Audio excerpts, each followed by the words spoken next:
కూటమి ప్రభుత్వం మెడికల్ కాలేజీల ప్రైవేటీకరణను ఉపసంహరించుకోవాలని మాజీ ఎమ్మెల్యే కైలే అనిల్ కుమార్ డిమాండ్ చేశారు. కృష్ణా జిల్లా పామరలో వైఎస్ఆర్ సిపి ఆధ్వర్యంలో నిరసన చేపట్టారు. పార్టీ శ్రేణులతో వైసీపీ కార్యాలయం నుండి తహసీల్దార్ కార్యాలయం వరకు భారీ ర్యాలీ చేపట్టారు. అనంతరం డిప్యూటీ తహసీల్దార్ వినతి పత్రాన్ని అందజేశారు. వైద్య కళాశాలల్ని ప్రైవేటీకరణ హేయమైన చర్య అని అన్నారు. ఇక సీఎం చంద్రబాబు కుటిల ఆలోచనతో పేద ప్రజలకు అన్యాయం జరుగుతోందన్నారు.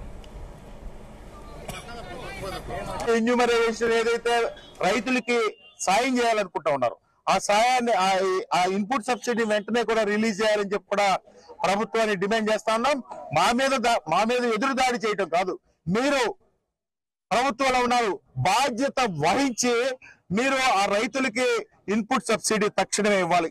ఎందుకంటే రైతుల పరిస్థితి ఏంటంటే ఇప్పుడు రేపు మిషన్ కోతకెళ్తే ఈ తుఫాను వల్ల ఎకరానికి 10,000 రూపాయలు ఈరోజు అదనంగా ఖర్చు అవుతా ఉంది. తక్షణమే మీరు ఇస్తే అది రైతుకి సాయం జరుగుద్ది.